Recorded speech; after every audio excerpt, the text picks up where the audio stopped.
یہی انداز یہی شان بنا کے چھوڑ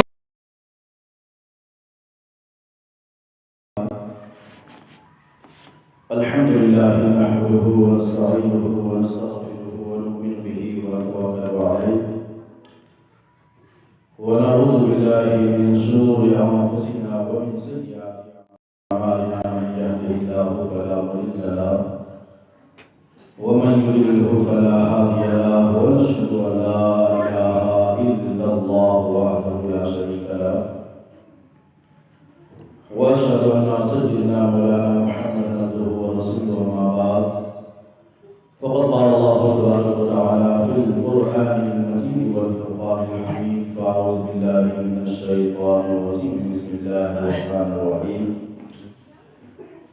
انك لعلى خلق عظيم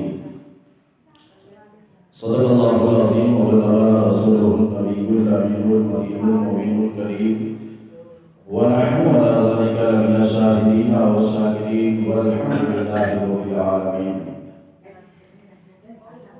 من علينا ربنا إذ بعث محمدا أيده بيده أجلنا بأحمدا أرسله مبشرا أرسله منجدا صلوا عليه دائما صلوا عليه سرمدا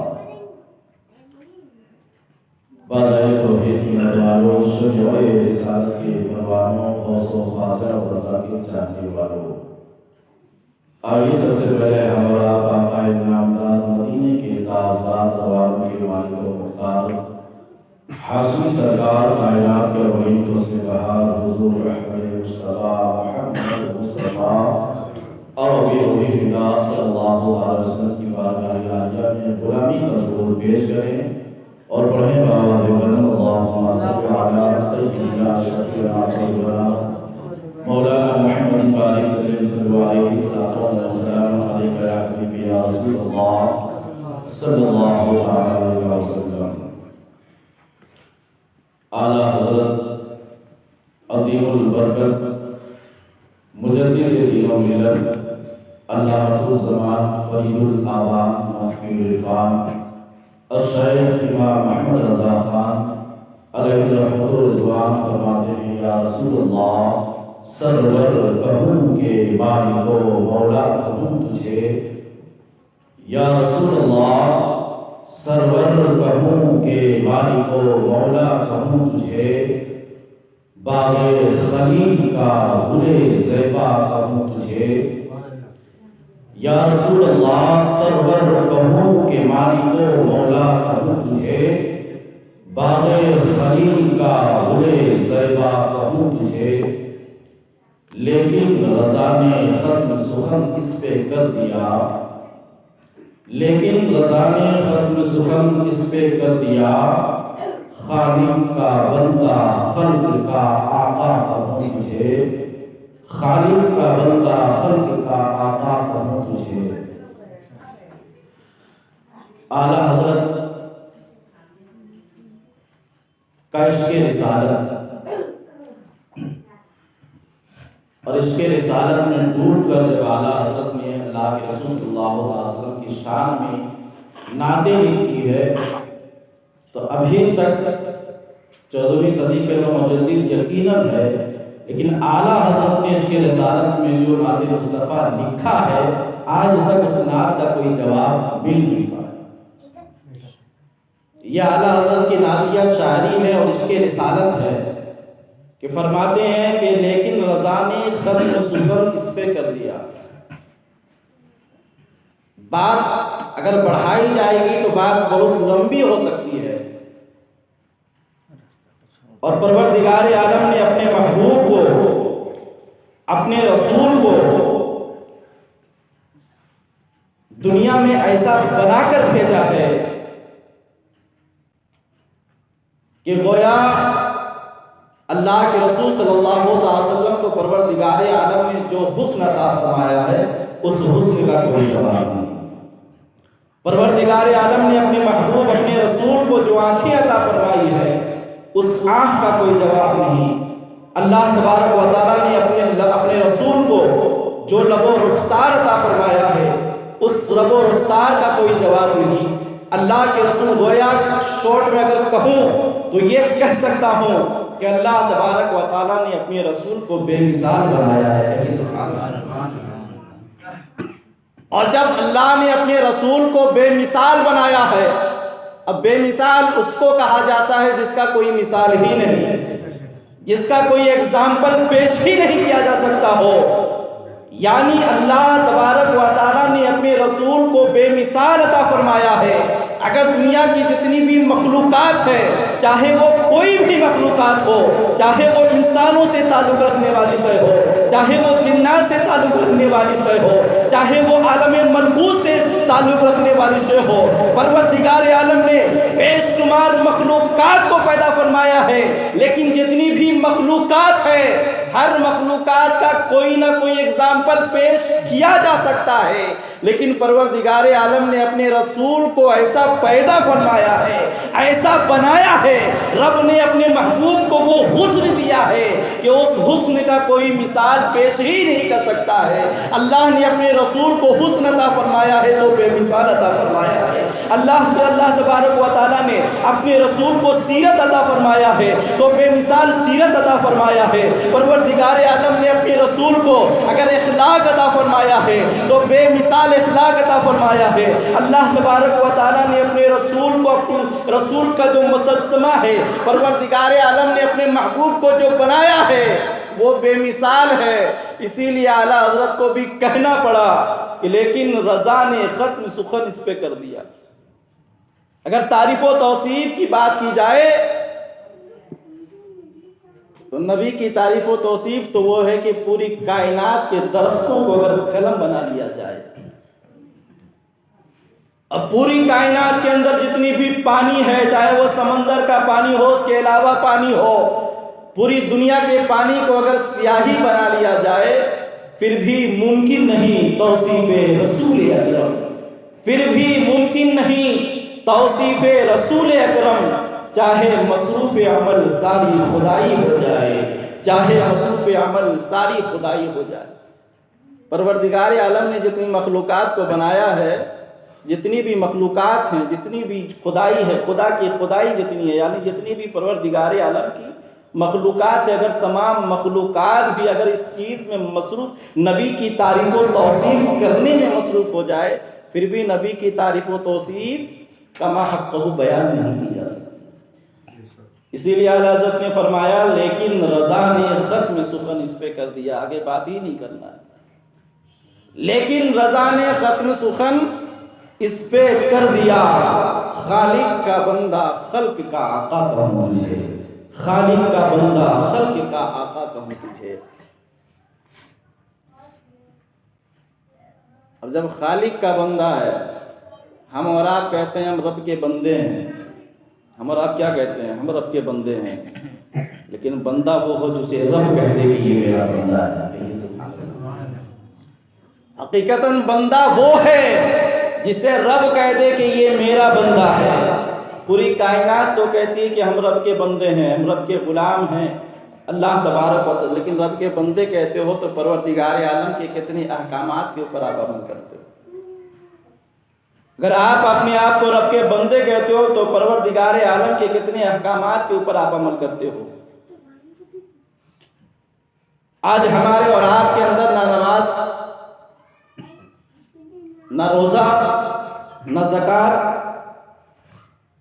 نہ حج، نہ کوئی بھی نیک اعمال صالحہ۔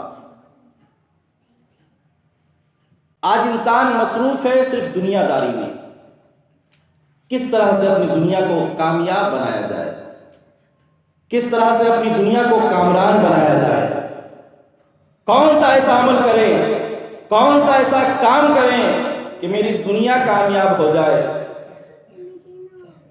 میں سکسیسفل ہو جاؤں۔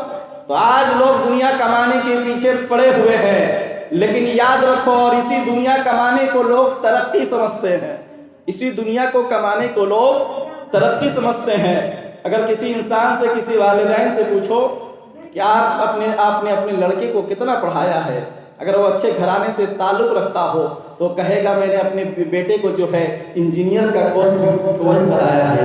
کوئی کسی اور سے پوچھو گے تو اس کو کہے گا کہ میں نے اپنے بیٹے کے پیچھے کئی لاکھ روپے خرچ کیا ہے اور اتنے لاکھ خرچ کرنے کے بعد میں نے اپنے بیٹے کو MBBS ڈاکٹر بنایا ہے. کسی انسان سے پوچھو گے کہ تم نے کیا کیا ہے اپنے لڑکوں بچوں کے لیے تو وہ کہے گا کہ میں نے اپنے بچوں کے لیے کئی لاکھ پیسے خرچ کیے ہیں. آج میرا بیٹا پروفیسر ہے, کوئی کہتا ہے آج میرا بیٹا انجینئر ہے, کوئی کہتا ہے آج میرا بیٹا ڈاکٹر بن چکا ہے. تو کہنے کا حاصل کیا ہے, وہ یہ سمجھتا ہے کہ اس کا بیٹا انجینئر ہو گیا تو اس کی دنیا کامیاب ہو گئی. وہ یہ سمجھتا ہے کہ اس کا بیٹا پروفیسر ہو گیا تو اس کی دنیا کامیاب ہو گئی. وہ یہ سمجھتا ہے کہ اس کا بیٹا ڈاکٹر بن گیا تو اس کی دنیا کامیاب ہو گئی. کیا ڈاکٹر بن جانا کامیابی کی سرٹیفکیٹ ہے؟ کیا انجینئر بن جانا کامیابی کی سرٹیفکیٹ ہے؟ کیا پروفیسر بن جانا کامیابی کی سرٹیفکیٹ ہے؟ اور بھی دنیا میں بے شمار ایجوکیشن ہے. کوئی کہے گا ہم نے بیٹے کو یہ اپنے لڑکوں کو اتنے لاکھ روپے خرچ کیے ہیں, یہ ایجوکیشن میں نے دلایا ہے. لیکن یاد رکھو ایجوکیشن جو ہے یہ علم ہے اور علم حاصل اس لیے کیا جاتا ہے تاکہ علم سے اس انسان کو یہ سمجھ میں آئے کہ پروردگار عالم نے اس کو جو پیدا کیا ہے تو جانور بنا کر پیدا نہیں کیا ہے بلکہ انسان بنا کر پیدا کیا ہے. تو علم اس لیے حاصل کیا جاتا ہے تاکہ انسان کو یہ اس بات کا شعور آئے کہ وہ انسان ہے, انسان میں پیدا کیا گیا ہے تو اس کے اندر انسانیت بھی ہونی چاہیے. اسی لیے ہم اپنے بچوں کو اچھی سے اچھی تعلیم دلاتے ہیں, اچھی سے اچھی ڈگریاں دلاتے ہیں, اچھی سے اچھی اس کو ایجوکیشن اس کے ایجوکیشن میں پیسہ خرچ کرتے ہیں. کیوں خرچ کرتے ہیں؟ اس لیے کہ اگر اس کو اچھی سے اچھی تعلیم دی جائے گی تو اس کو اس بات کا علم ہو جائے گا کہ پروردگار عالم نے اس کو انسان بنا کر پیدا کیا ہے تو اس کے اندر انسانیت بھی ہونی چاہیے. آپ یہ بتاؤ کہ اگر کوئی انجینئر ہو گیا تو کیا وہ مکمل انسان بن چکا ہے؟ کیا انسانیت اس کے اندر پائی جائے گی؟ اگر کوئی مکمل ڈاکٹر بن چکا ہے, MBBS کا ڈاکٹر جو ہے MBBS کا سرٹیفکیٹ اس نے کئی لاکھ روپے خرچ کر کے حاصل کیا ہو, لیکن یہ بتاؤ کہ ڈاکٹر بن جانے کے بعد کیا اس کے اندر انسانیت باقی ہے؟ وہ پکا مکمل انسان بن چکا ہے. کوئی پروفیسر ہے, پروفیسر بننے کے بعد کوئی یہ گارنٹی کے ساتھ کہہ سکتا ہے کہ یہ پکا انسان بن چکا ہے. لیکن یاد رکھو پوری دنیا میں ایک تعلیم ایسی ہے, ایک ایجوکیشن ایسا ہے جو تعلیم اللہ کے رسول نے تلقین فرمائی ہے, جو تعلیم پر اللہ کے رسول کے در سے نکلا ہے. وہ تعلیم کیا ہے کہ اگر آپ اپنے بچے کی تعلیم میں لاکھوں روپے خرچ نہیں کرتے ہو, ہزاروں روپے خرچ نہیں کرتے ہو, بلکہ اگر اپنے بچے کو آپ نے ایک دینی ادارے میں داخل کر دیا ہے, آپ کا بچہ حافظ قرآن بن رہا ہے, قرآن کی تلاوت کر رہا ہے, پہلا پارہ مکمل ہو چکا ہے, 10 پارہ مکمل ہو چکا ہے, 20 پارہ مکمل ہو چکا ہے. جب وہ بچہ مکمل حافظ قرآن بن جاتا ہے تو اس بچے کو اس بات کا علم ہو جاتا ہے کہ میرے سینے میں قرآن ہے. اور یقین جانو جس کے سینے میں قرآن ہوتا ہے پروردگار عالم کا لایا بھیجا ہوا کلام ہوتا ہے, تو وہی انسان اللہ کے رسول صلی اللہ علیہ وسلم کی سنت پر عمل کرتا ہوا بھی نظر آتا ہے. اگر کسی نے اپنے بچے کو اچھی سے اچھی تعلیم دلانے کے لیے کسی بڑے ادارے میں داخل کر دیا, اب اس کا بچہ حافظ قرآن بھی بن گیا ہے, اور حافظ قرآن بننے کے بعد اب عالم دین بھی بننا جو ہے اس نے شروع کر دیا ہے. پڑھ رہا ہے 1 سال ہو گئے, 2 سال ہو گئے, 4 سال ہو گئے, 7 سال ہو گئے, 8 سال ہو گئے, مدرسے سے فارغ ہوتا ہے, فاضل کی سرٹیفکیٹ لے کر آتا ہے. قرآن کا بھی علم اس کے اندر ہے, حدیث کا بھی علم اس کے اندر ہے, مشکات کی بھی حدیث اس کو پڑھائی جاتی ہے, بخاری کی بھی حدیث اس کو پڑھائی جاتی ہے, ترمذی کی بھی حدیث اس کو پڑھائی جاتی ہے. اور جب وہ مدرسے سے جو ہے فاضل بن کر باہر آتا ہے تو جب ایک مکمل انسان بن کر جو ہے مدرسے سے فارغ ہوتا ہے اس کو پتا ہے کہ اللہ کے رسول کی سیرت کیا ہے, پروردگار عالم نے ہمیں دنیا میں کیوں بھیجا ہے. اب اللہ کے رسول صلی اللہ علیہ وسلم کی سیرت کے اوپر جب وہ انسان عمل کرتا ہے خود بھی سدھر رہا ہے اور اپنے واعظ و نصیحت سے, اپنی تقاریر سے, اپنے واعظ سے پوری دنیا کو سدھار رہا ہے, پوری دنیا کو سدھار رہا ہے. تو آج لوگ سمجھتے ہیں کہ جو ہے دنیاوی تعلیم اچھی سے اچھی ایجوکیشن دے دو, ڈاکٹر بنا دو, انجینئر بنا دو, پروفیسر بناؤ, یقین جانو یہ سب ڈگری وہ حاصل تو کر لے گا لیکن یہ بتاؤ کہ ڈاکٹر بن جانے سے اس کی دنیا یہ کامیاب تو ہو سکتی ہے، لیکن کیا اس کی آخرت بھی کامیاب ہو سکتی ہے؟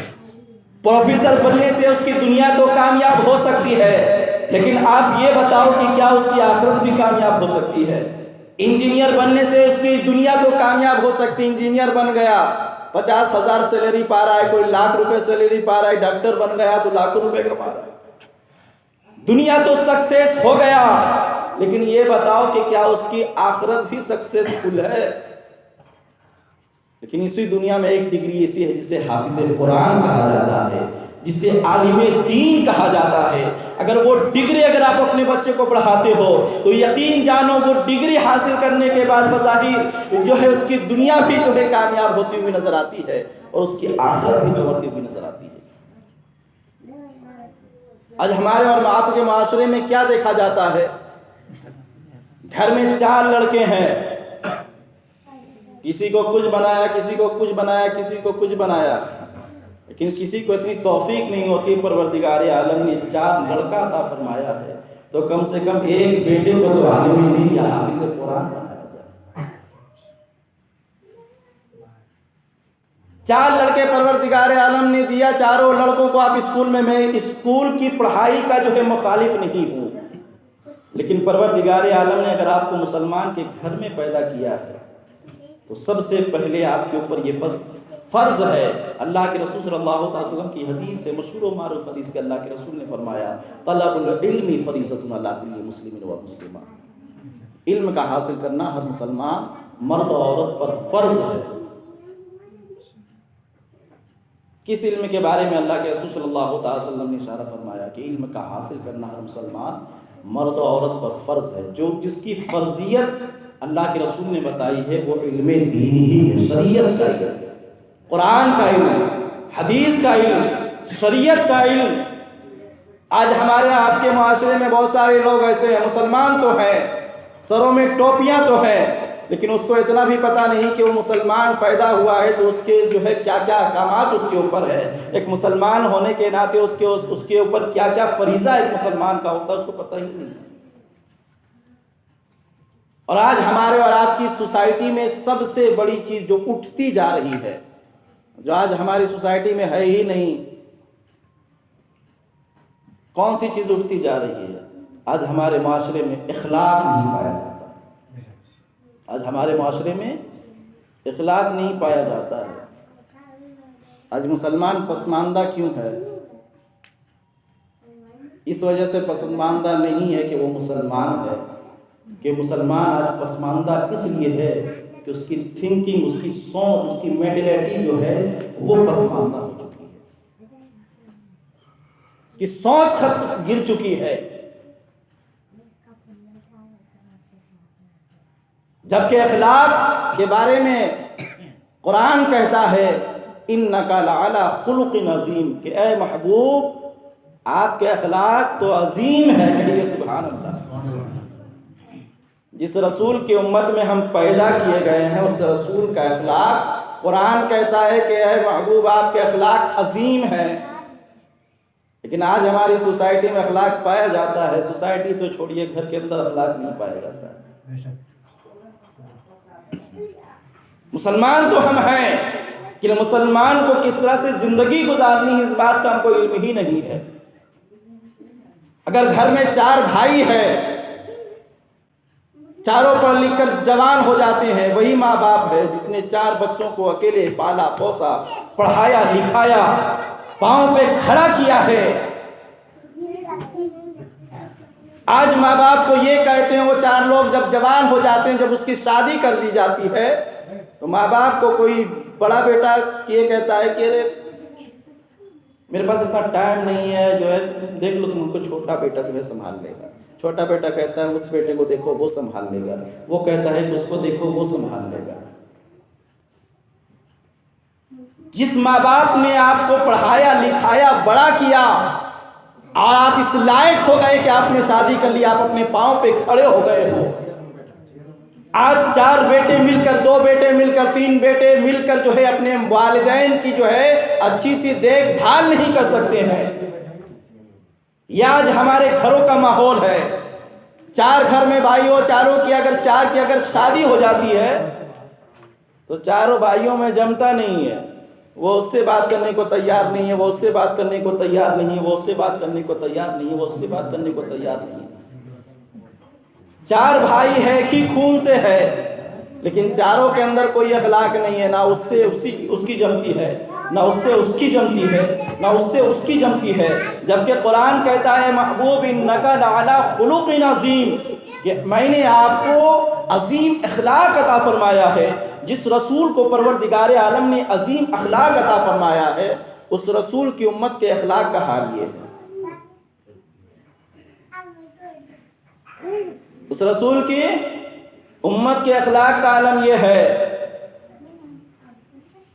آج بیٹا باپ کا سننے کو تیار نہیں، بیوی شوہر کا سننے کو تیار نہیں، بیٹی ماں کا سننے کے لیے تیار نہیں، سب جو ہے یعنی بڑوں کا ادب ختم ہو چکا ہے، ہمارے معاشرے سے اخلاق ختم ہو چکا ہے۔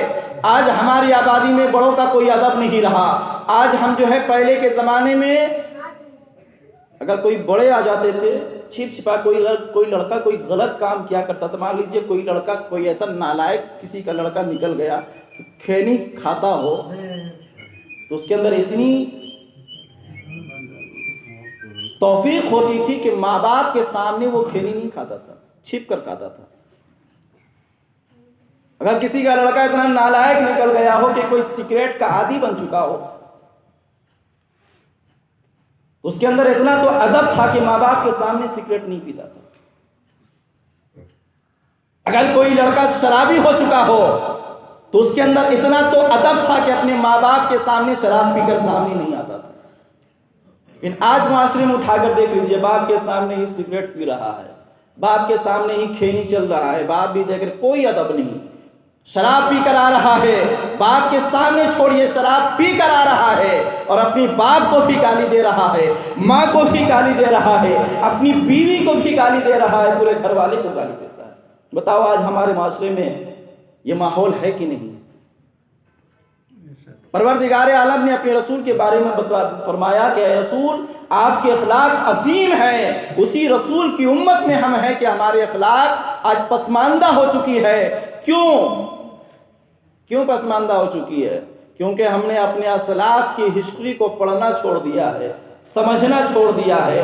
آج جو ہے ٹیلی ویژن کے سامنے لوگ جو ہے، آج تو نوجوانوں کے سامنے ایک بہت سب سے بہترین جو ہے کھیل یا مشینری کہہ دیجیے اسمارٹ فون آ گیا ہے، اور یہ اسمارٹ فون جب سے پیدا ہوا ہے نوجوانوں کی آنکھوں سے شرم و حیا ختم ہو چکی ہے۔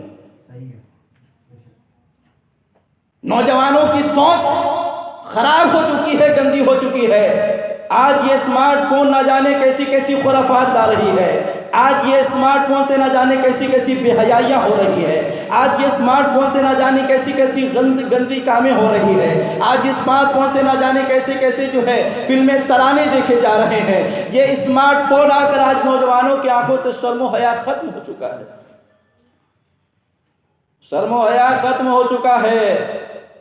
پہلے بند کمرے کے اندر مووی دیکھا جاتا تھا، گانا سنا جاتا تھا، آج تو کھلے عام نوجوان ہاتھوں میں جو ہے کان میں اسپیکر۔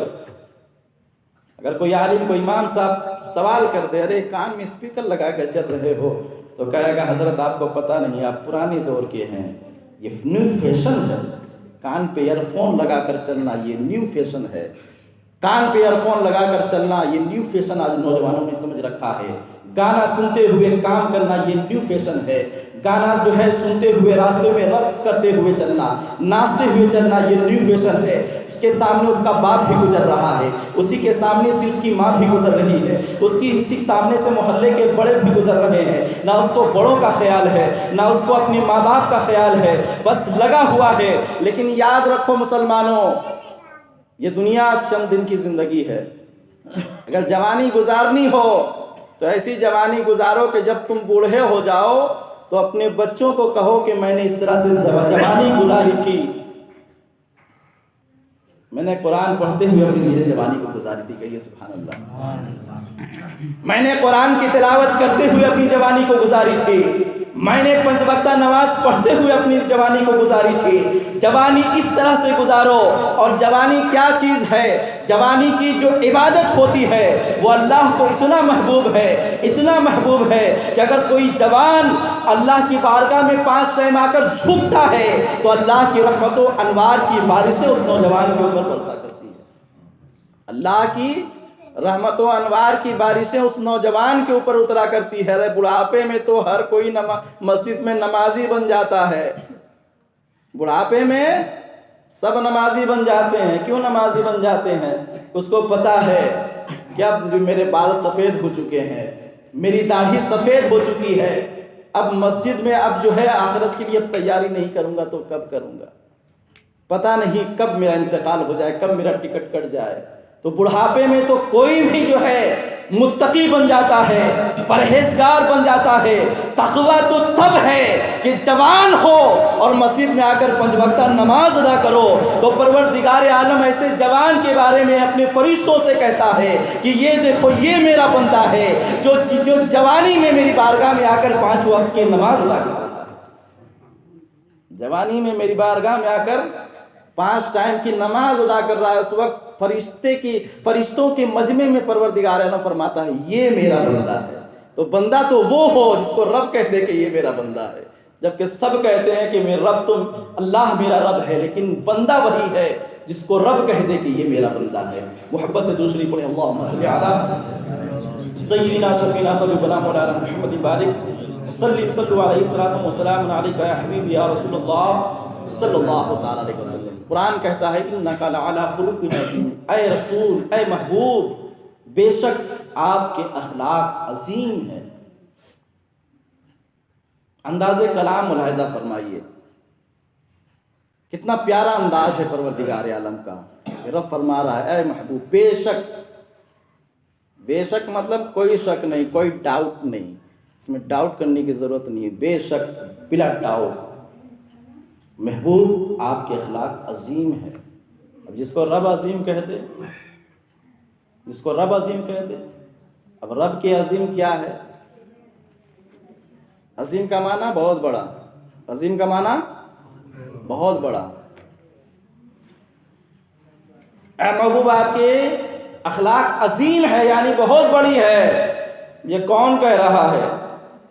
اللہ اکبر، جو رب سب سے بڑا ہے وہ کہہ رہا ہے، جو رب سب سے بڑا ہے وہ رب کہہ رہا ہے محبوب آپ کے اخلاق عظیم ہے، آپ کا اخلاق بہت عظیم ہے، بہت بڑا ہے۔ اب جب رب کے نزدیک نبی کا اخلاق عظیم ہے تو اب آپ کو عظیم کو اگر سمجھنا ہو تو سب سے پہلے رب کے نزدیک کمتر کیا ہے، قلیل کیا ہے، اس چیز کو آپ کو سمجھنا پڑے گا۔ تب رب نے جو عظیم کہا ہے اس عظیم کو آپ سمجھ سکتے ہو کہ عظیم کیا ہے۔ جب تک آپ رب کے قلیل کو نہیں سمجھو گے رب کے عظیم کو نہیں سمجھ سکتے ہو۔ تو رب کی بارگاہ میں قلیل کیا ہے، تھوڑا کیا ہے؟ تو رب فرماتا ہے الدنیا قلیل، پوری کائنات جو ہے میں نے جو پوری کائنات کو پیدا فرمایا ہے، اسی پوری کائنات میں 7 زمین ہے، اسی پوری کائنات میں 7 آسمان ہے، اسی کائنات میں سمندر بھی ہے، اسی کائنات میں جو ہے پہاڑ کی چوٹی بھی ہے، اسی کائنات میں چرند و پرند بھی ہے، اسی کائنات میں انسان بھی، انسانی مخلوقات بھی ہے، اسی کائنات میں جو ہے فرشتوں کی تعداد بھی ہے، اسی کائنات میں جنات بھی ہے، یعنی پوری کائنات رب کے نزدیک کیا ہے؟ قلیل ہے۔ کیا ہے؟ قلیل ہے پوری کائنات۔ اور ہمارے نزدیک عظیم کیا ہے؟ اگر کسی کے پاس 1 لاکھ روپے آ جائے تو کہتا رہے بہت پیسہ آ گیا ہمارے پاس۔ کسی کے پاس کروڑ آ جائے، کروڑ، لاکھ، ارب، بس اسی کو لوگ دنیا سمجھتے ہیں۔ لیکن یہ کروڑ لاکھ تو چھوڑیے، رب کہتا ہے یہ جو پورا دنیا جو ہے نا، پورا دنیا کا جو سسٹم ہے، آج تم بلڈنگ بنانے کو ترقی سمجھ رہے ہو، آج تم بینک میں جو ہے 10 لاکھ 20 لاکھ جمع کر لیتے ہو اس کو ترقی سمجھ رہے ہو، لیکن رب کے نزدیک یہ 10 اور 20 لاکھ کی بات نہیں ہے، یہ پوری دنیا، اس پوری دنیا کے اندر جو ہے نہ جانے اس دنیا کے اندر کیسی کیسی بلڈنگیں ہیں، اسی دنیا کے اندر جو ہے دبئی بھی ہے، اسی دنیا کے اندر امریکہ بھی ہے، اسی دنیا کے اندر Germany, Japan, Holland, Mauritius, Sri Lanka, Zimbabwe, Australia بھی ہے، اسی دنیا کے اندر میں جو ہے ساتوں زمین بھی ہے، اسی دنیا کے اندر ساتوں آسمان بھی ہے، اسی دنیا کے اندر پوری دنیا جو ہے انسانی مخلوقات بھی ہے، اسی دنیا کے اندر چرند و پرند بھی ہے، یعنی پوری دنیا ساتوں آسمان ساتوں زمین، اور ان ساتوں آسمان اور ساتوں زمین میں جتنی بھی مخلوقات ہیں، رب کہتا ہے یہ میرے نزدیک قلیل ہے، تھوڑا ہے۔ آج تمہارے پاس 1 لاکھ 2 لاکھ 10 لاکھ آ جاتا، لوگ کہتے ہیں ترقی کر گئے۔ ترقی بلڈنگ بنانے کا نام نہیں ہے، ترقی بینک میں 20 لاکھ 10 لاکھ 1 کروڑ جمع کرنے کا نام نہیں ہے، بلکہ ترقی اس چیز کا نام ہے کہ تم جب دنیا میں جیو تو اس شان سے جیو کہ تمہاری دنیا بھی کامیاب ہو، اور جب دنیا سے انتقال ہو جاؤ تو اس شان سے انتقال ہو کہ تمہاری آخرت بھی کامیاب ہو جائے۔ تبھی تو تم ترقی یافتہ ہوگے۔ آج بس جو ہے بلڈنگ بنا لیے تو کسی کا 4 منزلہ ہو گیا، ارے 4 منزلہ چھوڑو، اگر جو ہے دبئی میں سب سے بڑی جو بلڈنگ ہے اس بلڈنگ کی بھی مالک ہو جاتے ہو، وہ بھی رب کے نزدیک تھوڑا ہے۔ بلڈنگ چھوڑیے، پوری کائنات جب رب کے نزدیک تھوڑا ہے تو اس بلڈنگ کی کیا اوقات ہے؟ اب آپ سمجھ سکتے ہو کہ دنیا کی کیا اوقات ہے۔ سمجھ میں آ رہی ہے بات؟ دنیا کی کیا اوقات ہے۔ آج اسی دنیا میں ہم جو ہے لگے پڑے ہیں، اسی دنیا میں لگے پڑے ہوئے ہیں جس دنیا کی اوقات کچھ نہیں ہے۔ جب دنیا کی اوقات نہیں ہے تو ہمارے اور آپ کی جو گھر ہے اور ہمارے اور آپ کا جو بینک بیلنس ہے اس کی کیا اوقات ہے؟ پوری دنیا رب کے نزدیک قلیل ہے، اور رب کہتا ہے محبوب آپ کا میں نے جو آپ کو اخلاق عطا فرمایا ہے وہ عظیم اخلاق عطا فرمایا ہے۔ کہیے سبحان اللہ۔ رب کے نزدیک پوری دنیا قلیل، ساتوں آسمان قلیل، ساتوں زمین قلیل، اور اس ساتوں آسمان اور ساتوں زمین کے اندر جتنی بھی مخلوقات ہیں، جتنے بھی سونے چاندی جواہرات ہیں، سب کے سب قلیل ہیں۔ اور رب فرماتا ہے محبوب میں نے آپ کو قلیل اخلاق عطا نہیں فرمایا ہے، بلکہ محبوب میں نے آپ کو عظیم اخلاق عطا فرمایا ہے۔ تو سلطان خان رضوی کو کہہ نیت دیا جائے کہ میرے محبوب کا اخلاق ساتوں زمین سے بھی بڑا ہے، میرے رسول کا اخلاق ساتوں آسمان سے بھی بڑا ہے، میرے رسول کا اخلاق جو ہے سمندر کی طغیانی سے بھی عظیم ہے، میرے رسول کا اخلاق جو ہے پہاڑوں کی جو ہے چوٹی سے بھی عظیم ہے، اور یہ میرے رسول کا اخلاق پوری کائنات سے عظیم ہے۔ جس رسول کا اخلاق پوری کائنات سے عظیم ہے، اس رسول کے امت کے اخلاق کا حال یہ ہے کہ ہم جب نوجوان جب راستے سے گزرتے ہیں، بزرگوں کے اوپر نظر پڑتی ہے تو اتنی توفیق نہیں ہوتی کہ کم سے کم اپنے بزرگوں کو، اپنے بڑوں کو سلام کیا جائے۔ جبکہ سلام کیا ہے؟ اسلام، نبی نے فرمایا السلام قبل الکلام، جب کسی سے گفتگو کرو، جب کسی سے ملاقات کرو، بات کرنے سے پہلے سلام کیا کرو۔ رسول نے کیوں فرمایا کہ بات کرنے سے پہلے سلام کیا کرو؟ اب رسول نے یہ نہیں فرمایا، اس میں حدیث میں یہ نہیں ہے کہ باپ ہی کو سلام کیا کرو، ماں ہی کو سلام کیا کرو، بیٹے ہی کو سلام کیا کرو، بیٹی ہی کو سلام کیا کرو، پڑوسی ہی کو سلام کیا کرو، دوست کو ہی سلام کیا کرو، دشمن کو ہی سلام کیا کرو۔ رسول نے کہا جس سے بھی گفتگو کرو سلام کیا کرو، جس سے بھی گفتگو کیا کرو سلام کیا کرو، چاہے وہ گفتگو کرنے والا آپ کا دشمن کیوں نہ ہو، جس سے آپ گفتگو کر رہے ہو وہ چاہے آپ کا جانی دشمن کیوں نہ ہو، اللہ کے رسول کی سنت ہے کوئی بھی ہو اس سے گفتگو کرنے سے پہلے سلام کر لیا کرو۔ اگر وہ مومن ہے، اگر مسلمان ہے تو سب سے پہلے سلام کیا کرو، اس کے بعد میں کلام کیا کرو۔ سلام کیا ہے؟ السلام علیکم ورحمۃ اللہ وبرکاتہ ایک طرح کی دعا ہے۔ السلام علیکم، اللہ کی سلامتی تم پر ہو، ورحمۃ اللہ، اور اس کی رحمتی تمہارے اوپر ہو، وبرکاتہ، اور اس کی برکتیں تمہارے اوپر ہو۔ تو جب ہم کسی کو سلام کرتے ہیں السلام علیکم ورحمۃ اللہ وبرکاتہ، اب یہ کوئی انسان نہیں جانتا ہے کہ کہ کون انسان رب کی بارگاہ میں مقبول ہے اور کون انسان رب کی بارگاہ میں مردود ہے، کوئی جانتا ہے؟ بظاہر ہماری آنکھیں جس انسان کو دیکھ رہی ہے، غریب ہے، فقیر ہے، مسکین ہے، کمتر ہے، تمہاری نظر میں تو وہ کمتر ہو سکتا ہے جس کو تم کمتر سمجھ رہے ہو وہ رب کی بارگاہ میں محبوب۔ اب تو سلام ٹھوکی جاتی ہے بلڈنگ دیکھ کر نا، جس کی جتنی اونچی بلڈنگ اس کو اتنا لمبا چوڑا سلام، اور جس کا گھر جتنا چھوٹا سلام کرنے کی بھی توفیق نہیں ہوتی اس کرے ہم سے چھوٹا ہے، میرے ہی گھر سے جو ہے بھیک مانگنے کے لیے آتا ہے میرے دروازے پہ، ہم اس کو سلام کرنے جائیں گے؟ تو سلام جو ہے بلڈنگ دیکھ کر ٹھوکی جاتی ہے، پیسے والے، رباب والے، جو ذمہ دار علاقے کے جو بڑے بڑے لوگ ہوتے ہیں جس کو سمجھتے ہیں اس کو سلام کرنے سے میرا فائدہ ہوگا، بس آج لوگ فائدے میں پڑے ہوئے ہیں،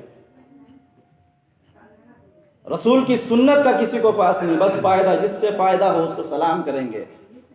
اب جس کو سلام کر رہے ہیں چاہے وہ مومن ہے نہیں ہے، لیکن اگر اس سے فائدہ ہے اس کو بھی ہم سلام کر دیتے ہیں، جبکہ سلام ایمان والے ہی کو کیا جا سکتا ہے، غیر ایمان والے کو سلام کرنے کا حکم نہیں ہے۔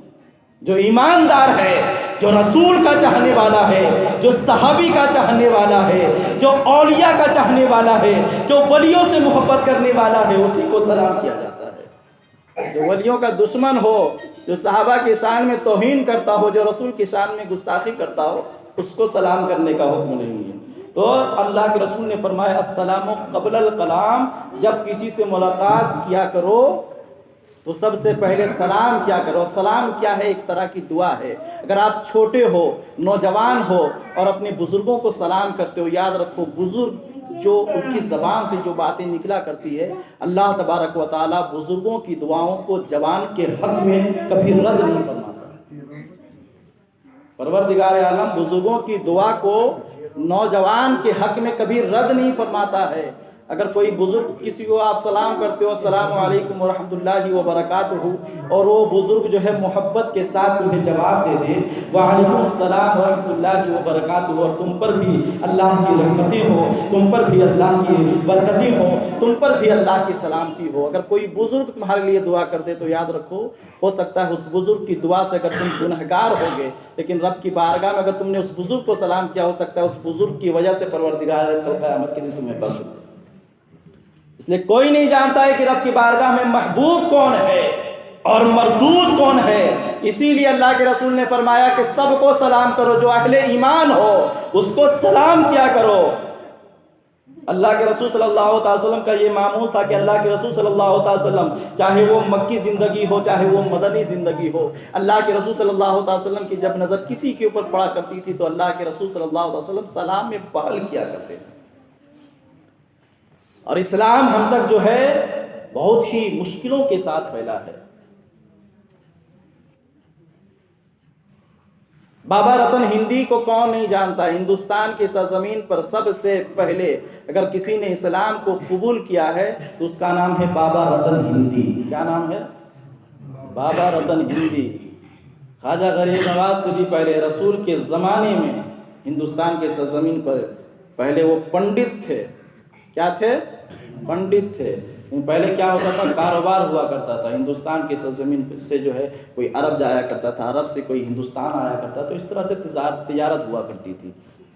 تو بابا رتن ہندی جو تھے پنڈت تو تھے لیکن تاجر بھی تھے، تجارت بھی کرتے تھے، تو تجارت کے غرض و غائز سے کبھی کبھی جو ہے عرب کی سرزمین پر بھی وہ جایا کرتے تھے۔ ایک مرتبہ جو ہے بابا رتن ہندی عرب کی سرزمین پر گئے، اور اس وقت جب بابا رتن ہندی جب نوجوان تھے تو اس وقت اللہ کے رسول صلی اللہ علیہ وسلم کے بچپنے کی زندگی تھی، اللہ کے رسول چھوٹے تھے۔ بابا رتن ہندی جو ہے ایک مرتبہ جو ہے مکہ کی سرزمین پہ گئے، جانے کے بعد دیکھ رہے ایک بچہ ہے جو دریا پار ہونا چاہ رہا ہے، تو بابا رتن ہندی اس بچے کو اٹھاتے ہیں اپنے کاندھے میں، کہتے ہیں بچے میرے کاندھے پہ بیٹھ جاؤ، میں تم کو دریا پار کر دوں گا۔ وہ بچہ کوئی اور نہیں، ہمارے اور آپ کے رسول جناب محمد رسول اللہ صلی اللہ علیہ وسلم۔ بچپنے کے ایام ہیں، اللہ کے رسول فرماتے ہیں اگر آپ کی مرضی ہے مجھے کاندھے میں اٹھانے کی تو مجھے اٹھا لیجیے۔ بابا رتن ہندی جو ہے اللہ کے رسول کو کاندھے میں اٹھا لیتے ہیں، اٹھا لینے کے بعد اللہ کے رسول کو دریا پار کر دیتے ہیں۔ جیسے ہی پار کرتے ہیں اللہ کے رسول صلی اللہ علیہ وسلم اس کو دعائیں دیتے ہیں۔ اللہ تبارک و تعالیٰ تمہاری عمر میں برکت عطا فرمائے، اللہ تبارک و تعالیٰ تمہاری عمر میں برکتیں عطا فرمائے، اللہ تبارک و تعالیٰ تمہاری عمر میں برکتیں عطا فرمائے۔ اللہ کے رسول بچپنے کے ایام میں 3 مرتبہ بابا رتن ہندی کو اس طرح سے دعا دیتے ہیں۔ جب اللہ کے رسول صلی اللہ علیہ وسلم 3 مرتبہ بابا رتن ہندی کو 3 مرتبہ دعائیں دیتے ہیں تو بابا رتن ہندی کو پروردگار عالم 300 سال عطا فرما دیتا ہے۔ کتنی عمر؟ 300 سال عمر عطا فرما دیتا ہے۔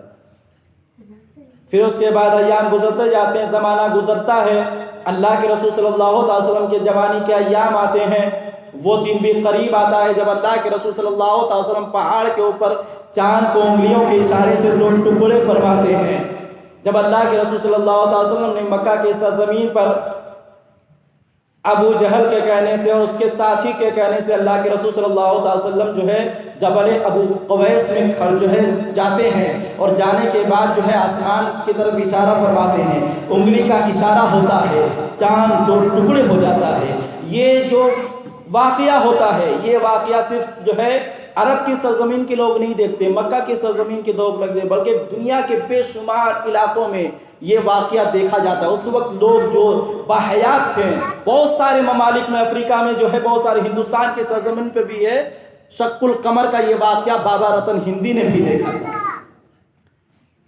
اب عرب کی سرزمین سے کوئی آنے والا آیا، آنے کے بعد بابا رتن ہندی نے سوال کیا کہ جو ہے بتاؤ کہ جو ہے میں نے جو ہے آسمان پہ، تم نے پتا ہے کہ ہندوستان کے سرزمین پر میں نے کیا دیکھا؟ تو اس نے کہا کہ بتاؤ کیا دیکھا؟ تو اس نے کہا کہ ہندوستان کے سرزمین پر کچھ دن پہلے ہم نے یہ دیکھا کہ چاند 2 ٹکڑے ہو چکا ہے۔ عرب کا کہنے والا کہہ رہا ہوتا ہے کہ سنو، تم نے صرف چاند کو 2 ٹکڑے کرتے ہوئے دیکھا ہے، ارے ہم نے تو اس کو بھی دیکھا ہے جنہوں نے اپنے انگلی کے اشارے سے چاند کو 2 ٹکڑے فرمایا۔ جس نے اپنے انگلی کے اشارے سے چاند کو 2 ٹکڑے فرمایا ہے، میں نے اس کو بھی دیکھا ہے اور چاند کو 2 ٹکڑے ہوتے بھی دیکھا ہے۔ بابا رتن ہندی فرماتے ہیں کہ وہ کون سی ہستی ہے جنہوں نے اپنے انگلی کے اشارے سے چاند کو 2 ٹکڑے فرما دیا؟ تو وہ کہتے ہیں کہ سنو، اس کا نام محمد ہے، اور وہ اپنے آپ کو اللہ کے رسول کہتے ہیں، اللہ کا نبی کہتے ہیں۔ بابا رتن ہندی فرماتے ہیں کہ بتاؤ کہ وہ کہاں ملیں گے؟ کہیں گے کہ وہ کہتے ہیں کہ جاؤ مکہ کی سرزمین پر تمہیں مل جائیں گے۔ اب بابا رتن ہندی کئی مہینوں کی جو ہے مسافت کو طے کر اللہ کے رسول کی بارگاہ میں جاتا ہے۔ مکہ کی سرزمین پر بھی بابا رتن ہندی پہنچا ہی ہے، لوگوں سے سوال کرتا ہے کہ کوئی محمد رسول اللہ ہے جو اپنے آپ کو رسول کہتا ہے، اپنے آپ کو نبی کہتا ہے، اسی سے ملنے کے لیے ملاقات کے غرض و غایت سے میں آیا ہوں۔ کہنے والے کہتے ہیں کہ کچھ دن ہی ہوئے ہیں، وہ نبی وہ رسول جو ہے مکہ سے ہجرت کر کے اب مدینہ منورہ جا چکا ہے۔ بابا رتن ہندی جو ہے مسافت کو طے کر اب مدینہ منورہ جاتے ہیں۔ کیا دیکھتے ہیں کہ اللہ کے رسول صلی اللہ علیہ وسلم مدینہ منورہ میں آرام فرما رہے ہیں، اندر داخل ہوتے ہیں۔ جیسے ہی بابا رتن ہندی اندر داخل ہوتے ہیں، اللہ کے رسول صلی اللہ علیہ وسلم بابا رتن ہندی کو دیکھ کر مسکراتے ہیں اور مسکرا کر فرماتے ہیں، بابا رتن ہندی تم آ گئے۔ کہیے سبحان اللہ۔ نیند آ رہی ہے کیا؟ ابھی 12 نہیں بج رہا، مغرب کا ٹائم ہو رہا ہے۔ محبت سے دوسری پڑھیں، اللہم صلی علی سیدنا شفیعنا طبیبنا مولانا محمد بارک صلی علیہ وسلم وسلام علیکہ یا حبیبی یا رسول اللہ صلی اللہ علیہ وسلم۔ اللہ کے رسول فرماتے ہیں بابا رتن ہندی تم آ گئے۔ بابا رتن ہندی فرماتے ہیں، اللہ کے رسول فرماتے ہیں کہ بابا رتن ہندی بتاؤ کہ کیا تم مجھے پہچان گئے؟ بابا رتن ہندی فرماتے ہیں کہ نہیں، میں نے تو پہچانا نہیں، بتائیے کہ آپ کون ہیں اور آپ مجھے کیسے جانتے ہیں؟ تو اللہ کے رسول فرماتے ہیں کہ سنو، کچھ زمانہ پہلے جب میں بچہ تھا، ایک مرتبہ جو ہے راستے جو ہے دریا کے سامنے میں کھڑا ہوا تھا اور تم دریا کے پاس میں آئے تھے اور تم نے مجھے اپنے کاندھے میں اٹھا کر جو ہے دریا پار کرایا تھا۔ میں کوئی اور نہیں بلکہ وہی بچہ ہوں، وہی محمد رسول اللہ ہوں، اور میں اللہ کا سچا نبی اور رسول ہوں۔ بابا رتن ہندی فرماتے ہیں جب آپ نے انگلی کے اشارے سے چاند کو 2 ٹکڑے فرمایا ہے تو مجھے اس بات میں کوئی شک نہیں ہے کہ آپ اللہ کے سچے رسول ہو۔ اے نبی، آپ کی بارگاہ میں یہ غلام اسی لیے آیا ہے کہ آپ مجھے بھی کلمہ پڑھا کر داخل اسلام فرمائیں۔ اللہ کے رسول فرماتے ہیں پھر کہو لا الہ الا اللہ محمد رسول اللہ صلی اللہ علیہ وسلم۔ بابا رتن ہندی جو ہے کلمہ طیبہ لا الہ الا اللہ محمد رسول اللہ صلی اللہ علیہ وسلم پڑھتے ہیں اور داخل اسلام ہو جاتے ہیں۔ اب جیسے ہی داخل اسلام ہوتے ہیں پھر اللہ کے رسول صلی اللہ علیہ وسلم کہتے ہیں کہ بتاؤ کچھ مانگنا ہو تو مانگ لو، دریائے رحمت ابھی جوش میں ہے، اس لیے سبحان اللہ، کچھ مانگنا ہو تو مانگ لو۔ بابا رتن ہندی کہتے ہیں آقا آپ کی جو مرضی ہو غلام کو عطا فرما سکتے ہیں۔ پھر اللہ کے رسول صلی اللہ علیہ وسلم اپنے دونوں ہاتھوں کو بلند فرماتے ہیں اور بلند فرمانے کے بعد فرماتی ہیں اللہ تبارک و تعالیٰ تمہاری عمر میں برکتیں عطا فرمائے، اللہ تبارک و تعالیٰ تمہاری عمر میں برکتیں عطا فرمائے، اللہ تبارک و تعالیٰ تمہاری عمر میں برکتیں عطا فرمائے۔ اللہ کے رسول صلی اللہ علیہ وسلم 3 دعائیں بچپنے میں دیتے ہیں اور 3 دعا اعلان نبوت کے بعد دیتے ہیں۔ پہلے 3 دعا دیے تھے تو بابا رتن ہندی کی 300 سال پروردگار عالم نے عمر عطا فرما دیا تھا۔ پھر اللہ کے رسول صلی اللہ علیہ وسلم نے 3 دعائیں دی، 3 دعاؤں کی برکت سے پروردگار عالم نے بابا رتن ہندی کو 300 سال اور عطا فرما دیا۔ اب 300 ملا کر 600 سال ہوئے بابا رتن ہندی ہندوستان کی سرزمین پر 600 سال تک باحیات رہے۔ یہ کس کی دعا کا اثر ہے؟ یہ اس رسول کی دعا کا اثر ہے کہ جو رسول اپنی زبان سے اگر کچھ نکال دے تو پروردگار عالم اپنے رسول کے دعا کو کبھی رد نہیں فرماتا ہے۔ تو اللہ کے رسول صلی اللہ علیہ وسلم نے بابا رتن ہندی کو 6 دعائیں دی، 6 مرتبہ دعائیں دی، تو پروردگار عالم نے 6 بار دعاؤں کے صدقے میں 600 سال بابا رتن ہندی کو عمر عطا فرمائی۔ ہندوستان کی سرزمین کے سب سے پہلے مسلمان، آج بھی ان کا مزار جو ہے ہندوستان اور پاکستان کے بارڈر میں آج بھی ان کا مزار جو ہے موجود ہے، اور 600 سال انہوں نے دنیا میں عمریں گزاری ہیں، اس کے بعد دنیا سے رخصت ہوئے ہیں۔ محبت سے درود شریف پڑھیں، اللہم صلی علی سیدنا شفینا طبیبنا مولانا محمد بارک سلم صلی اللہ علیہ وسلم وسلام علیکہ یا حبیبی یا رسول اللہ صلی اللہ تعالی علیہ وسلم۔ قرآن کہتا ہے اے محبوب انک لعلی خلق عظیم، اے محبوب بے شک آپ کے اخلاق عظیم ہے، اور یہی وہ رسول کا اخلاق تھا، یہی وہ رسول کا کردار تھا۔ آج لوگ کہتے ہیں اسلام جو ہے تلوار سے پھیلا ہے، لیکن یاد رکھو اسلام تلوار سے نہیں، اللہ کے رسول کے اخلاق سے پھیلا ہے۔ اسلام تلوار سے نہیں، اللہ کے رسول کے اخلاق سے پھیلا ہے، اور جس نے بھی اللہ کے رسول کے اخلاق کے اوپر عمل کیا ہے، صدیق اکبر نے رسول کے اخلاق کے اوپر عمل کیا تو صداقت کے تاجدار بن گئے ہیں، عمر فاروق نے عمل کیا ہے تو عدالت کے شہسوار بنتے ہوئے نظر آ رہے ہیں، عثمان غنی نے عمل کیا ہے تو ذوالنورین کے تاجدار بنتے ہوئے نظر آ رہے ہیں، علی نے عمل کیا ہے تو شیر خدا بنتے ہوئے نظر آ رہے ہیں، اور کربلا کے امام حسین نے عمل کیا ہے تو شہدائے کرب و بلا بنتے ہوئے نظر آ رہے ہیں۔ ہندوستان کے خواجہ، ہم سب کے راجہ خواجہ غریب نواز نے جب رسول کے کردار، اخلاق، سیرت پر عمل کیا ہے تو ہندوستان کے بادشاہ ہوتے ہوئے نظر آتے ہیں۔ ہندوستان کی سرزمین یہ کوئی معمولی سرزمین نہیں ہے، ہسٹوریکل سرزمین ہے۔ ہندوستان کی سرزمین وہ سرزمین ہے کہ پروردگار عالم نے سب سے پہلے نبی، سب سے پہلے انسان حضرت آدم علیہ السلام کو جب دنیا میں بھیجنا ہوا تو حضرت آدم علیہ السلام کا پہلا قدم جو پڑا ہے ہندوستان کے سرزمین پہ ہی پڑا ہے۔ حضرت خواجہ غریب نواز ہندوستان کے سرزمین پہ آئے، خود سے نہیں آئے، بھیجے گئے ہیں۔ کس نے بھیجا؟ اللہ کے رسول نے ہندوستان کی بادشاہت دے کر خواجہ معین الدین کو ہندوستان کی سرزمین پہ بھیجا۔ اور جب خواجہ غریب نواز اللہ کے رسول کی سیرت کو لے کر، اللہ کے رسول کے اخلاق کو لے کر، اللہ کے رسول کے جو ہے حسن اخلاق کو لے کر جب ہندوستان کے سرزمین پہ آئے ہیں، تاریخ بتاتی ہے، تاریخ کے اوراق بتاتے ہیں کہ ہندوستان کی سرزمین پر خواجہ غریب نواز نے 90 لاکھ غیر مسلموں کو مسلمان بنایا۔ کتنے؟ 90 لاکھ غیر مسلموں کو مسلمان بنایا ہے۔ اس سے پہلے کئی بادشاہ گزرے، گوری گزرے، کئی بادشاہ گزرے، سب نے تلواروں، بہت سارے جو ہے حکومت کے زور سے تلواروں سے حملہ کرنا چاہیے ہندوستان کے سرزمین پر جو ہے، لیکن اسلام جو پھیلا ہے یہ تلوار کے زور سے نہ کل پھیلا تھا نہ آج پھیلا ہے نہ صبح قیامت تک پھیلے گی۔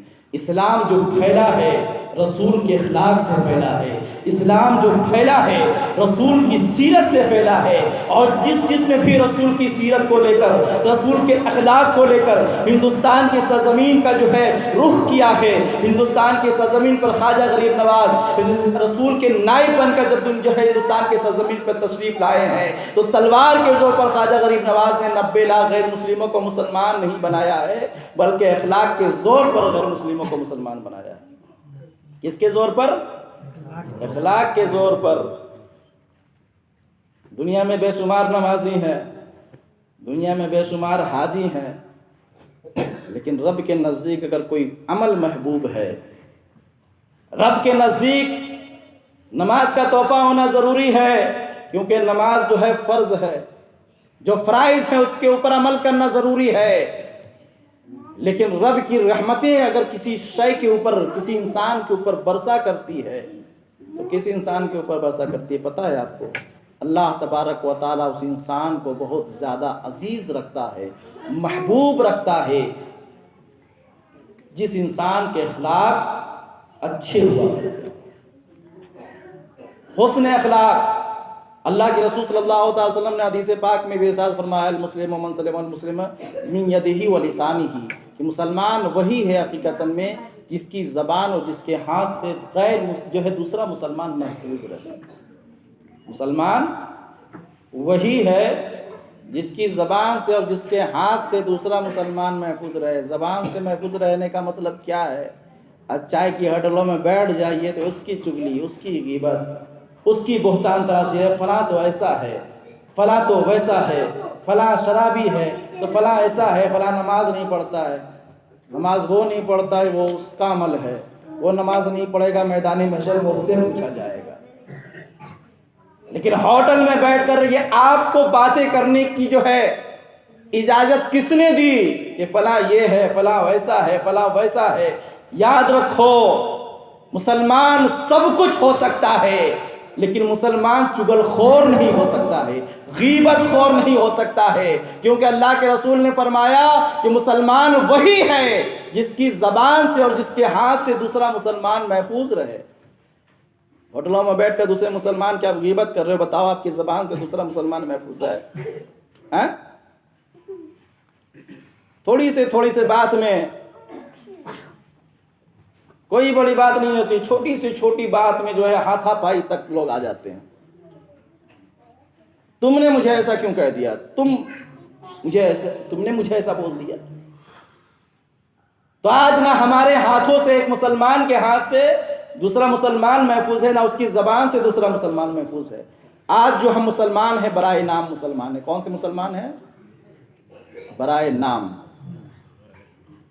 مثال کے طور پر اگر آپ گئے کسی اچھے سے شو روم میں، گرمی کا زمانہ ہے، گرمی کے ایام چل رہے ہیں، اب کسی اچھے سے شو روم میں گئے، آپ کے پاس پیسہ ہے، گئے شو روم میں جا کر کوئی بڑھیا سا اے سی دیکھا ہو، کون سی کس کنڈیشن کی چاہیے، کتنے کی چاہیے؟ ارے جو بھی ہو بڑھیا ہونا چاہیے، پیسے کی دقت نہیں ہے۔ اچھے سے اچھی اے سی اٹھا کر جو چاہے 50,000 کا ہو، لاکھ روپے کا ہو، 1.5 لاکھ کا ہو، 2 لاکھ کا ہو، آپ شو روم سے اے سی خرید کر لائے، گھر پہ گرمی کا موسم ہے، گھر میں لگائے، الیکٹرک میں گھسائے، سوئچ دبایا آپ نے، لیکن اے سی ٹھنڈا جو کرنا چاہیے روم کو ٹھنڈا کر ہی نہیں رہا، تو اب کیا کرو گے؟ کیا کرو گے آپ؟ یا تو فون لگاؤ گے، جس کے یہاں سے آپ نے اے سی لگایا ہے اس کو گلیانا شروع کرو گے کہ تم نے پیسہ تو منمانی تم نے لیا، لیکن اے سی گھر میں لایا ہوں تو اے سی چل ہی نہیں رہا ہے، روم ٹھنڈا ہی نہیں کر رہا ہے۔ اور قریب آئیے، کسی نے گرمی کے موسم میں جو ہے اپنے گھروں پہ جو ہے پنکھا خرید کر لایا، جیسے ہی الیکٹرک میں لگایا، سوئچ دبایا، پنکھا کا کام ہے چلنا، لیکن سوئچ دبانے کے بعد بھی پنکھا چلے نا، ہوا لگے نا، آپ نے جس کو پیسہ دیا ہے یقیناً اس کو جا کر گلیاؤ گے یا فون کر کے اس کو جو ہے کہو گے کہ میں نے تمہارے دکان سے جو ہے نیا جو ہے پنکھا خرید کر لایا ہے، نیا جو ہے مشین خرید کے لایا ہے، یہ کام ہی نہیں کر رہا ہے، یہ کام ہی نہیں کر رہا ہے۔ فار ایگزامپل آپ کے پاس پنکھا تو لگا ہوا ہے، کئی بہت سال گزر گئے، اب پنکھا جو ہے اس لائق نہیں، ایک دم کباڑے کے دام کا ہو گیا، ٹھیک کرانے والے کے پاس بھی لگے تو وہ بھی کہا کہ اب لاسٹ اسٹیج، اب یہ ٹھیک نہیں ہوگا، اس کو کباڑے کے پاس بھیج دو۔ تو آپ کیا کرو گے؟ پنکھا تو ہے، ہوا کھانے کے لیے آپ نے خریدا تھا لیکن اب وہ ہوا نہیں دے رہا ہے، تو اس کو کیا کیا جائے گا؟ اس پنکھے کو کیا کرو گے آپ؟ کباڑی میں پھینک دو گے؟ کباڑی کس کو کہتے ہیں؟ وہ لے آتا ہے کوڑے خانے میں، کوڑے خانے میں آپ نے اس کو پھینک دیا۔ یعنی جس چیز کو ہم خریدتے ہیں اور جس کام کے لیے خریدتے ہیں، اگر کوئی پنکھا کسی نے خریدا ہے کام کے لیے، اگر وہ پنکھا پنکھا کا کام ہے ہوا دینا، لیکن پنکھا اگر ہوا نہ دے، اگر کسی نے اے سی کو خریدا ہے، اے سی کا کام ہے روم کو جو ہے کول کرنا، لیکن وہ روم کو کول نہ کرے، ٹھنڈا نہ کرے، تو اس پنکھے کو اٹھا کر بھی آپ باہر پھینک دو گے، اس اے سی کو اٹھا کر آپ باہر پھینک دو گے۔ بالکل اسی طرح پروردگار عالم فرماتا ہے، اے انسانوں کی جماعت اور اے جناتوں کی جماعت سنو، وما خلقت الجن والانس الا لیعبدون، اے انسانوں کی جماعت سنو، میں نے صرف اور صرف تمہیں اپنی عبادت کے لیے پیدا کیا ہے۔ آپ جس چیز کو بناتے ہو اگر اس چیز میں وہ کام نہ کرے تو اس چیز کو آپ کوڑے خانے میں پھینک دیتے ہو، بھنگار والے کو دے دیتے ہو۔ پنکھا کام نہ کرے تو پنکھے کو بھنگار والے کو دے دیتے ہو، کوڑے خانے میں لے جا کر پھینک دیتے ہو۔ کیوں پھینک دیتے ہو؟ کہ اب لائق استعمال نہیں ہے، یہ اب فائدہ نہیں دے رہا ہے۔ لیکن قربان جاؤ پروردگار عالم پر کہ پروردگار عالم نے انسان کو جس پرپس کے تحت، جس مقصد کے تحت پروردگار عالم نے آپ کو پیدا فرمایا تھا، قرآن کہتا ہے وما خلقت الجن والانس الا لیعبدون، اے نوع انسان اور اے نوع جنات سنو، میں نے تمہیں دنیا داری کے لیے پیدا نہیں کیا ہے، میں نے تمہیں بینک بیلنس جمع کرنے کے لیے پیدا نہیں کیا ہے، میں نے تمہیں دنیا میں بلڈنگ بنانے کے لیے پیدا نہیں کیا ہے، بلکہ میرے بنانے کا مقصد، پرپس اور منشا یہ ہے کہ میں نے تمہیں اپنی عبادت کے لیے پیدا کیا ہے۔ اے انسان بتاؤ، جس چیز کو تم بناتے ہو اگر وہ فائدہ نہ دے اسے کچڑے میں پھینک دیتے ہو، بھنگار والے کو دے دیتے ہو۔ پروردگار عالم نے تو تمہیں عبادت کے لیے پیدا کیا ہے، پروردگار عالم نے تو تمہیں صرف اور صرف اپنی عبادت کے لیے پیدا کیا ہے۔ آج تم عبادت کر رہے ہو، جس مقصد کے تحت ہم کوئی شے بناتے ہیں اگر وہ کام نہ کرے تو اس کو ہم کچڑے گودام میں پھینک دیتے ہیں۔ پروردگار عالم نے ہمیں عبادت کے لیے پیدا کیا ہے، آج ہم عبادت نہیں کر رہے ہیں، لیکن اللہ تبارک و تعالیٰ نے کسی کا روزی بند کیا ہے؟ کوئی یہ کہہ سکتا ہے کہ 2 ٹائم جو ہے ہم کو کھانا نصیب نہیں ہوتا ہے، 2 ٹائم کھاتے ہیں، 1 ٹائم کھانا نصیب نہیں ہوتا ہے؟ چاہے غریب سے غریب انسان ہو یا امیر سے امیر ترین انسان ہو، اللہ تعالیٰ جس طرح امیر ترین انسان کو رزق عطا فرماتا ہے، اسی طرح پروردگار عالم ایک غریب کو بھی رزق عطا فرماتا ہے۔ جس طرح پروردگار عالم اپنے فرما بردار بندی کو رزق عطا فرماتا ہے، اسی طرح پروردگار عالم اپنے نافرمان بندی کو بھی رزق عطا فرماتا ہے۔ جس طرح پروردگار عالم ہمیں رزق عطا فرماتا ہے، اسی طرح بے شمار مخلوقات ہیں، کسی بھی مخلوقات کے کس رزق کو پروردگار عالم نے بند نہیں کیا ہے۔ مسلمانوں، آج تم کو نماز کہنے کے لیے کہا جاتا ہے، ماں کی محبت میں کوئی نماز چھوڑ رہا ہے، کوئی باپ کی محبت میں نماز چھوڑ رہا ہے، اگزامپل دے رہا ہوں، کوئی بیوی کی محبت میں نماز چھوڑ رہا ہے، کوئی پڑوسی کی محبت میں نماز چھوڑ رہا ہے، کوئی دوستی یاری کی محبت میں نماز چھوڑ رہا ہے، کوئی پڑوسی کی محبت میں نماز چھوڑ رہا ہے، کہ کوئی کسی کام کی محبت میں نماز چھوڑ رہا ہے۔ لیکن یقین جانو، اگر تم نماز ماں کی محبت میں چھوڑ رہے ہو تو نہ وہ ماں تمہاری قبر میں کام آئے گی، جس باپ کے لیے تم جو ہے نماز کو چھوڑ رہے ہو نہ وہ باپ تمہارے قبر کے اندر کام آئے گا، جس پڑوسی کے لیے تم نماز چھوڑ رہے ہو نہ وہ پڑوسی تمہارے قبر کے اندر کام آئے گا، جس بیوی کے لیے تم نماز چھوڑ رہے ہو نہ وہ بیوی تمہارے قبر کے اندر کام آئے گی، جس دوست کے لیے تم نماز چھوڑ رہے ہو نہ وہ دوست تمہارا قبر میں کام آئے گا۔ اگر کام آنے والے کوئی ہیں، دنیا میں بھی مصطفیٰ کام آئیں گے، مرنے کے بعد قبر میں بھی مصطفیٰ کام آئیں گے، اور جب میدان محشر میں اٹھائے جاؤ گے اس وقت بھی مصطفیٰ کی رحمت ہی کام آئے گی، اس وقت بھی مصطفیٰ کی رحمت ہی کام آئے گی، جو دنیا میں بھی کام آئے، جو قبر میں بھی کام آئے، جو میدان آخرت میں بھی کام آئے۔ مسلمانوں، آج تم نے اس کو بھلا بیٹھا ہے، آج تم نے اس کو چھوڑ بیٹھا ہے، اور جو چیز جو ہے صرف دنیا ہی میں کام آئے گی۔ جب تک جسم کے اندر روح ہے